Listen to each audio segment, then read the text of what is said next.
Com a paz do Senhor. Aqui quem fala é o Renan dos Anjos Moura, o irmão Renan, né?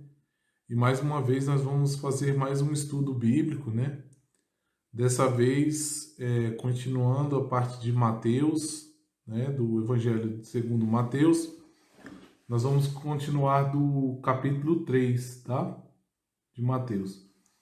Mas antes, se os irmãos ainda não são inscritos no canal, aqui no cantinho, ó, tem uma marca d'água que os irmãos podem se inscrever no canal, tá bom?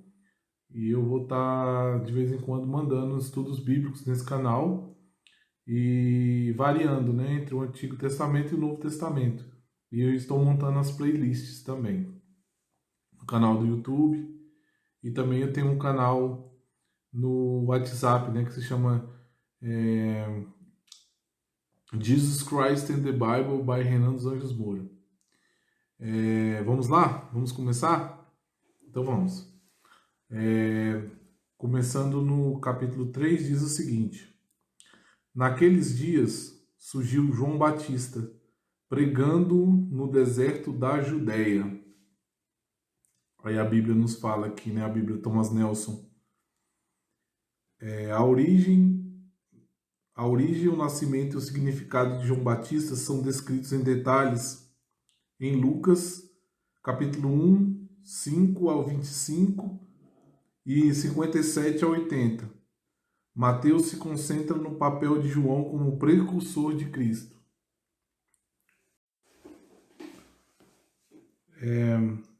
No deserto da Judéia, estende-se das proximidades de Jerusalém até Jericó e inclui pontos ainda mais ao sul.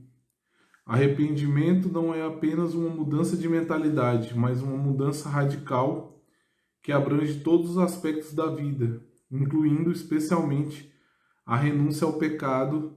O penitente se volta para Deus ou retorna a Ele, né? Vamos aqui, versículo 2. Ele dizia: arrependam-se, pois o reino dos céus está próximo.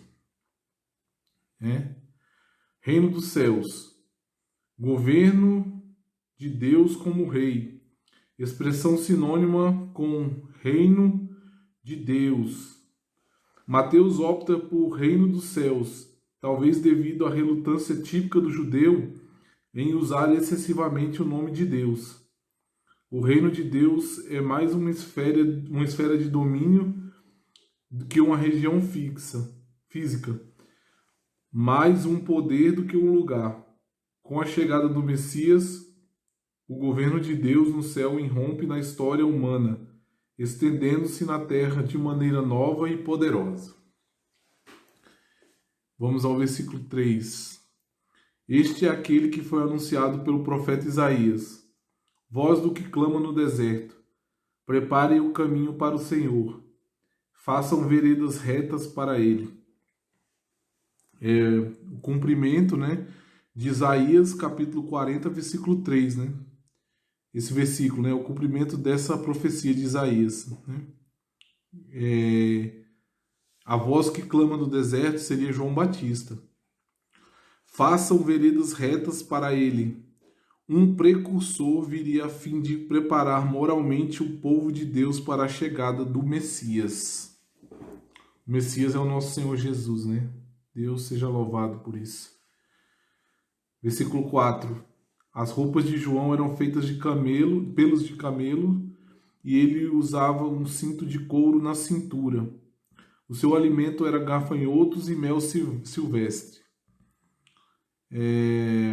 As roupas de João fazem com que o povo o associe a Elias, profeta do Antigo Testamento, como consta em 2 Reis, capítulo 1, versículo 8.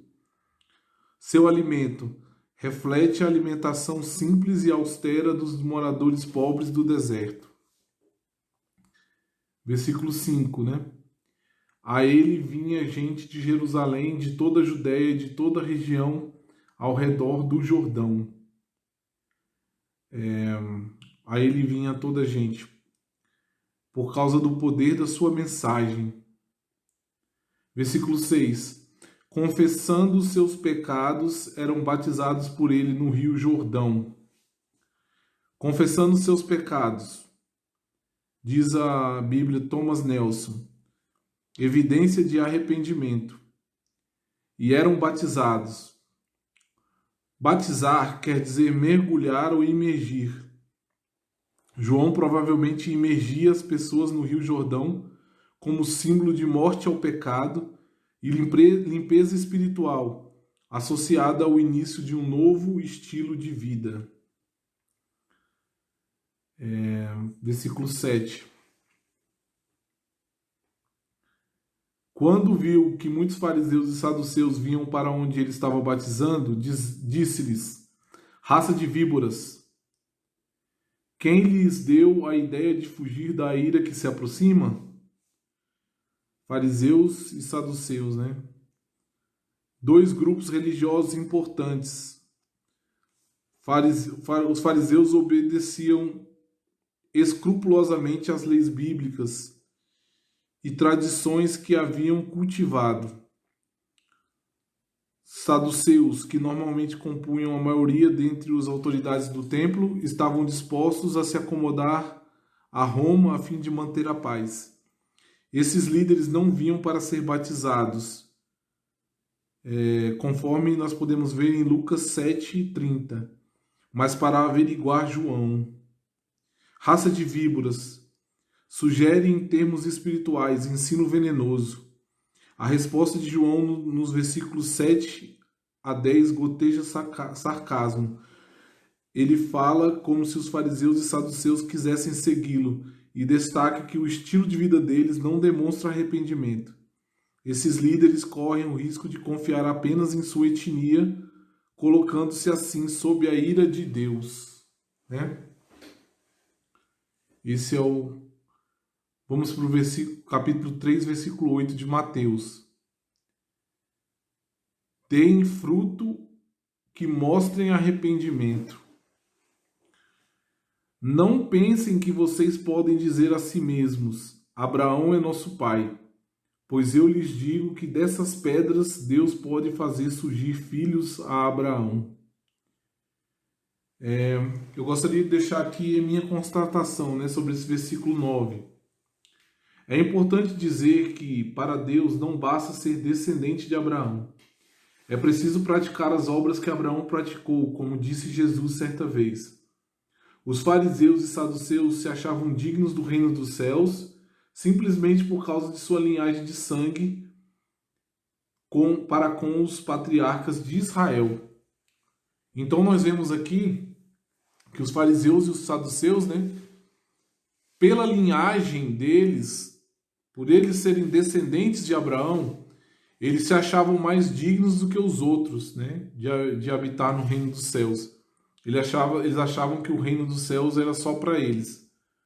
Mas, na verdade, não era assim que funcionava. Tanto é que Deus, né, com a vinda de Jesus, os fariseus e saduceus, eles instigaram, né, após Jesus fazer vários milagres e provas contundentes de que era o Filho de Deus, eles instigaram o povo no final para que o povo crucificasse Jesus, né? Eles não perceberam que estavam na frente da figura do Messias. Não perceberam isso. E então, através da desobediência deles, abriu-se, né, um precedente pela vontade de Deus que nós, gentios, fôssemos enxertados na videira, né? Que nós agora seríamos o novo povo de Israel. Abriu-se então esse precedente, né? Que era a verdadeira vontade de Deus, era que não só os israelitas fossem salvos, mas que toda a humanidade também participasse dessa salvação, desse sacrifício de Jesus, né? Que nos concedeu a salvação. Então vamos continuar. Versículo 10. O machado já está posto à raiz das árvores, e toda árvore que não der bom fruto será cortada e lançada no fogo. Versículo 11. Eu os batizo com água para o arrependimento, mas depois de mim vem alguém mais poderoso do que eu, tanto que não sou digno nem de levar suas sandálias. Ele os batizará com o Espírito Santo e com fogo. Aqui, né, a Bíblia de Thomas Nelson nos diz o seguinte, no versículo 11 e 12. Eu vou ler o 12 logo também para ver a visão da Thomas Nelson. Ele traz a paz, versículo 12. Ele traz desculpa, não é a paz não. Ele traz a pá em sua mão e limpará a sua eira, juntando seu trigo no celeiro, mas queimará a palha com fogo que nunca se apaga. De acordo com a Bíblia Thomas Nelson, João prediz a chegada do Messias, cujo batismo envolverá a obra purificadora do Espírito Santo ou o julgamento associado com fogo. Tudo dependerá da resposta do povo em relação a ele. E no versículo 12, a explicação da Thomas Nelson é o seguinte: a limpeza da eira é uma representação figurativa da separação do justo e do ímpio. O justo seria o trigo e o ímpio seria a palha. Tudo bem, esse versículo 12 eu concordo. Mas o versículo 11, eu tenho uma ressalva a fazer, que eu não concordo com essa visão da Thomas Nelson. Olha, eu vejo de uma forma um pouco diferente da explicação da Bíblia Thomas Nelson. Não acho que o batismo com fogo se refira a julgamento. O fogo do Espírito Santo estaria, ao meu ver, associado com os dons, como aconteceu em Pentecostes, com os discípulos de Jesus, no livro de Atos, capítulo 2. Então, no meu ponto de vista, Jesus batizaria com o Espírito Santo e com fogo. E esse fogo é representado no capítulo 2 do livro de Atos, com as línguas de fogo que desceram sobre os apóstolos, sobre aquelas pessoas que estavam naquela casa, né? Naquele dia.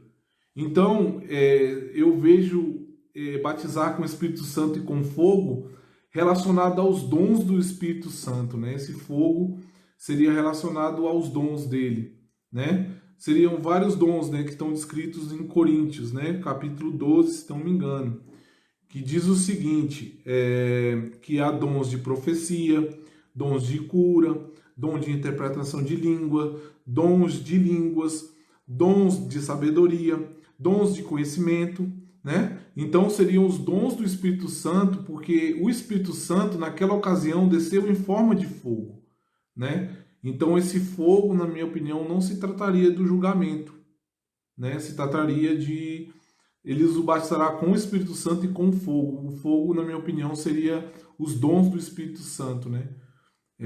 Como aconteceu naquele dia de Pentecostes, que eles receberam o dom de línguas, né? Que eles começaram a falar em línguas em Atos capítulo 2.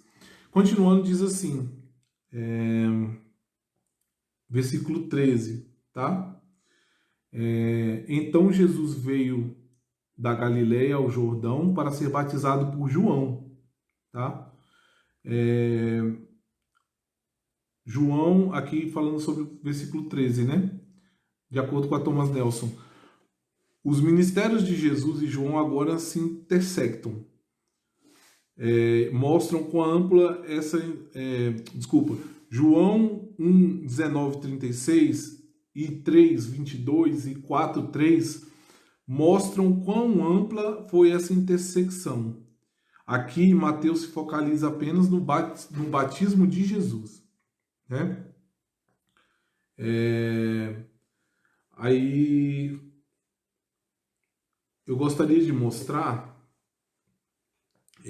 um mapa, tá? Lá no final, para a gente entender melhor onde estaria localizado o Rio Jordão, tá? E esse mapa é o mapa número 11. Aqui nós temos, ó, o mapa número 11, tá? Rio 14, aqui as viagens missionárias de Paulo, e aqui, ó, o mapa número 11, tá?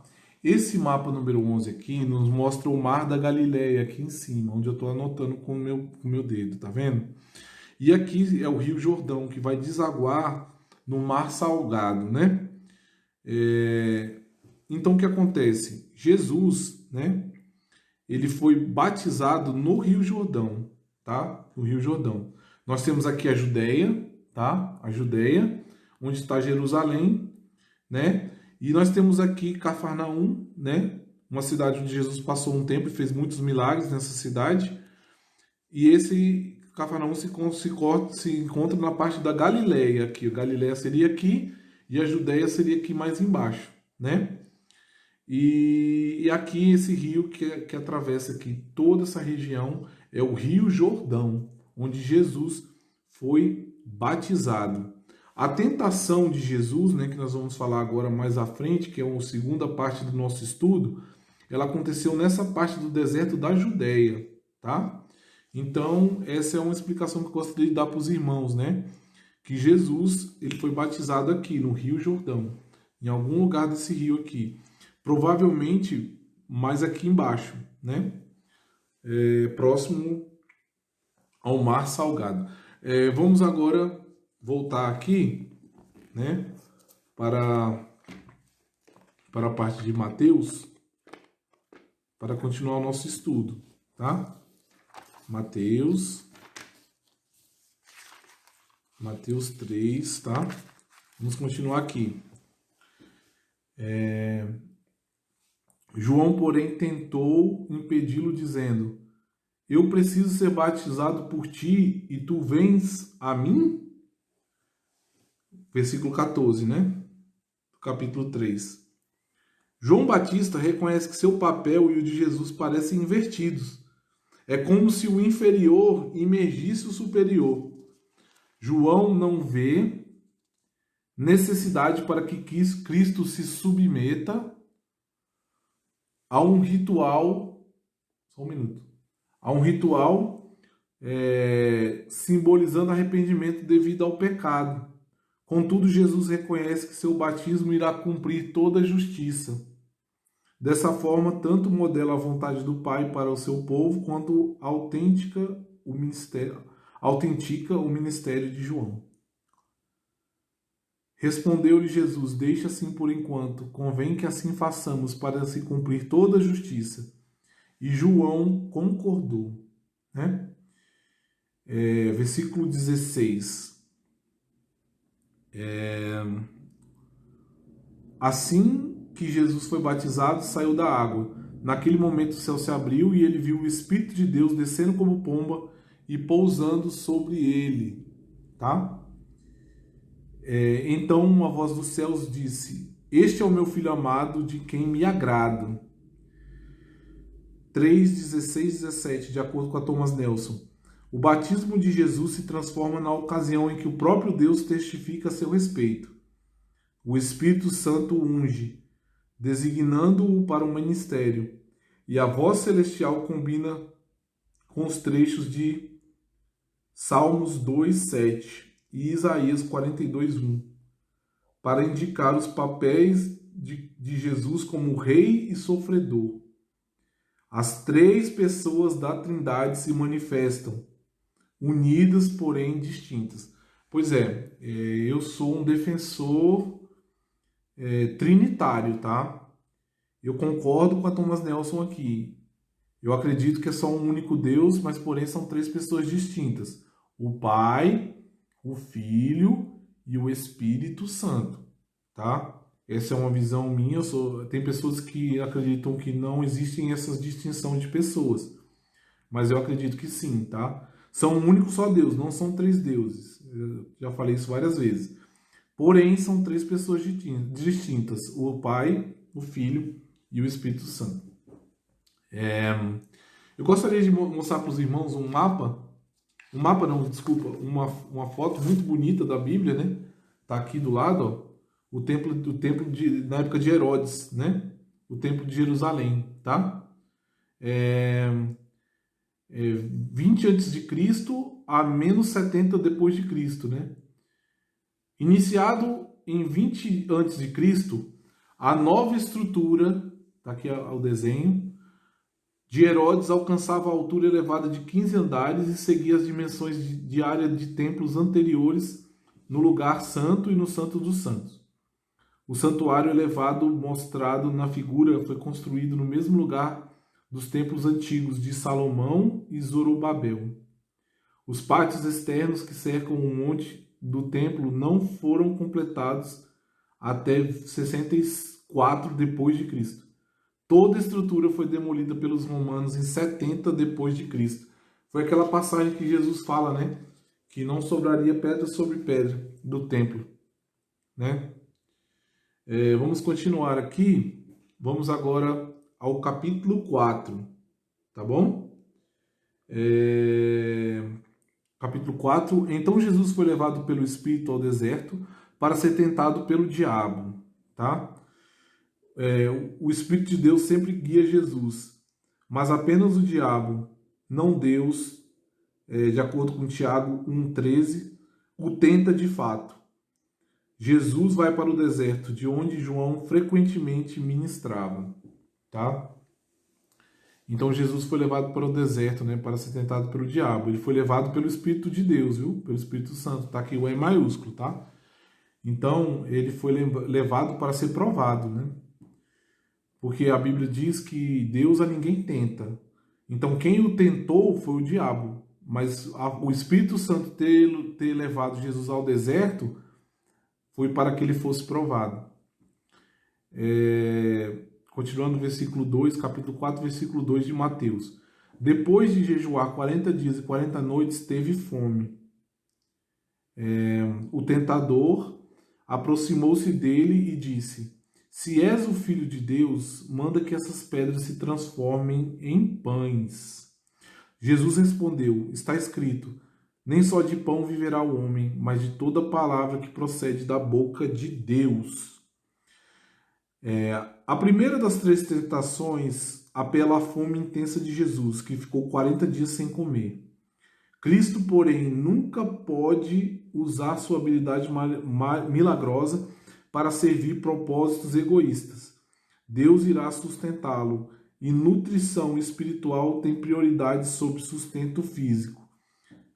A resposta se encontra em Deuteronômio 8:3, tá? Continuando. Versículo 5. Então o diabo o levou à cidade santa, colocou-o na parte mais alta do templo e lhe disse: Se és filho de Deus, joga-te daqui para baixo, pois está escrito: Ele dará ordem aos seus anjos a seu respeito, e com as mãos eles o segurarão, para que você não tropece em alguma pedra.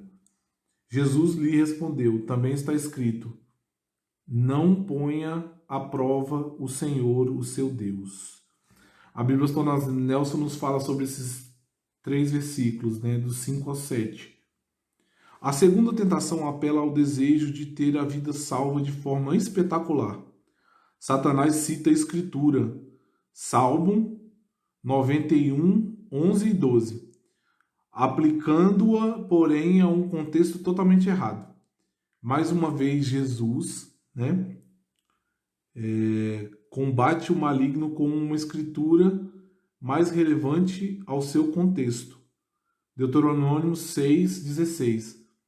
Não podemos manipular a Deus tentando forçá-lo a agir, né?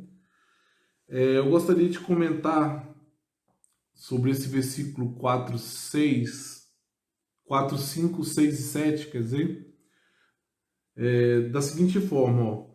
Repara-se que o diabo cita as escrituras sagradas de forma deturpada. Ele diz: Ele dará ordem a seus anjos a seu respeito, e com suas mãos eles o segurarão, para que você não tropece em alguma pedra. Certo? Foi o que o diabo falou. Mas no Salmo 91, versículo 11 e 12, ele nos fala esses 2 versículos.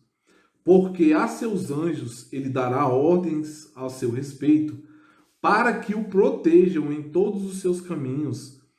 Com as suas mãos o segurarão, para que você não tropece em alguma pedra. Ele, o diabo, né, retirou a parte para que o protejam em todos os seus caminhos, preparando assim armadilha contra o Senhor Jesus. Ou seja, ele pegou a Bíblia, né, e ao invés de dar o ensinamento correto da Bíblia, porque o diabo ele é astuto e mentiroso, ele pegou a Bíblia e tirou um pedaço, um fragmento da palavra santa, né, do Salmo, retirou um pedaço do Salmo para que Jesus assim colocasse à prova o nosso Senhor, né, o Pai, o Criador. Então, fica bem claro que o inimigo ele é um grande conhecedor da palavra de Deus. Inclusive a Bíblia fala que ele é sinete de perfeição, né? E ele é muito sábio, ele tem uma sabedoria muito elevada e ele é formoso. A Bíblia fala várias características dele, né? Se eu não me engano, está em Isaías ou Ezequiel. Nós ainda vamos chegar no dia desse estudo bíblico, em que o diabo ele realmente ele é tido como um anjo assim bem diferente dos outros, assim, em questão de sabedoria, principalmente. Sabedoria e conhecimento. Então, ele conhece a Bíblia de ponta cabeça. Então, ele pega a Bíblia, ele deturpa a Bíblia para enganar o ser humano. Mas aqui ele estava lidando com o seu Jesus, né? Que é o Senhor, é a verdadeira sabedoria de Deus, né? Como está descrito em Provérbios. Então, Jesus, ele é extremamente muito superior ao diabo em todos os quesitos, principalmente na sabedoria e no conhecimento. Então nós vemos aqui o Senhor Jesus defendendo, usando a palavra de Deus, né, que é a espada do Espírito, como está escrito em Efésios, e usando essa espada do Espírito para derrotar o diabo, porque as nossas armas não são armas físicas, né? São armas espirituais, né? E a espada do Espírito é a palavra de Deus. Então, continuando, diz assim no versículo 8, tá? Depois o diabo o levou a um monte muito alto e mostrou todos os reinos da terra, do mundo, e o seu esplendor. E lhe disse, tudo isso te darei se te prostrares e me adorares. Jesus lhe disse, retire-se, Satanás, pois está escrito, adore o Senhor, o seu Deus, e só a ele preste culto. Então vamos aqui, a terceira tentação pode ter ocorrido em uma visão, embora não tenha sido um teste menos real, pois não existe um lugar do qual alguém pode literalmente ver todos os reinos do mundo, né? Sem dúvida, adorar Satanás foi a pior das três propostas, já que apenas o Senhor, seu Deus, deve ser adorado. Deuteronômio 6, 13. Jesus reivindica a autoridade sobre todo o universo, mas não pode exercê-la caso evite a cruz.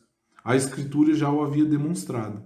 Jesus salvará os que desejam salvação, mas não aqueles que implacavelmente se opõem a ele. Muito boa essa explicação. Versículo 11. Então o diabo o deixou e os anjos vieram e o serviram. Agora que Cristo passou no teste, é apropriado aos anjos ministrarem a sua necessidade, né? Então os anjos vieram e o serviram, né? Jesus provavelmente estava com muita fome e os anjos fizeram um banquete para ele, trouxeram um banquete para ele, o serviram em todas as suas necessidades, porque Jesus havia passado no teste. Então, meus irmãos, isso leva-nos a perceber que às vezes nós estamos na prova, passando por alguma prova muito pesada, mas Deus está pronto ali com seus anjos, pronto para nos servir, né? Pronto para nos ajudar ali, passando da prova, nós não podemos esmorecer, né? Passando da prova, vem a bonança, passando a tempestade, né? Vem a bonança e nós podemos assim nos regozijarmos novamente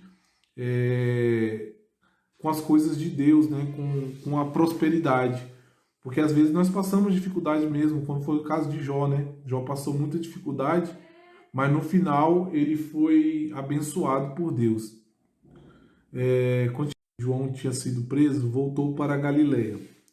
Saindo de Nazaré, foi viver em Cafarnaum, que ficava junto ao mar, na região de Zebulon e Neftali, para cumprir o que foi dito pelo profeta Isaías. Cafarnaum, cidade um pouco maior que Nazaré, localizada à margem noroeste do mar da Galileia. O último acontecimento preparatório antes do ministério público de Jesus é se mudar para a cidade.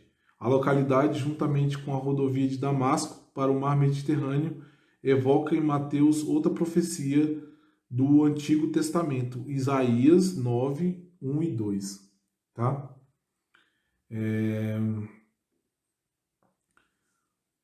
Versículo 15. Terra de Zebulon e terra de Naftali, caminho do mar, além do Jordão, Galileia dos gentios.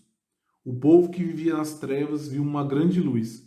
Sobre os que viviam na terra da sombra da morte, raiou uma luz. No contexto de Isaías 9:6, essa é uma predição tão direta que podia ser cumprida apenas por um Messias divino. Bonito, né? Passagem. Por que fala Galileia dos gentios, né? Vamos descobrir? Desde o século 8 a.C., a Galileia normalmente abrigava em termos proporcionais mais residentes gentios do que a Judéia, tá? É por isso, né, que nós encontramos aí esse pensamento. Continuando, diz assim: daí em diante Jesus começou a pregar: arrependam-se, pois o reino dos céus está próximo. Mateus resume a mensagem de Jesus com as palavras idênticas que usou para introduzir a pregação de João, em capítulo 3, versículo 2. Porém, em 11, 16 e 19, marca uma diferença importante entre os dois. Daí em diante, Jesus começou marca o fim da primeira sessão principal de Mateus e o início da terceira e última sessão principal, tá? Então, meus irmãos, por hoje esse é o estudo, tá? Lembre-se de se inscreverem aqui do lado, tá bom? E eu agradeço a oportunidade, fiquem com Deus, Deus abençoe, tá bom? Vamos voltar para o estudo, no próximo estudo voltaremos para o Antigo Testamento em Gênesis. Um abraço, fiquem com Deus.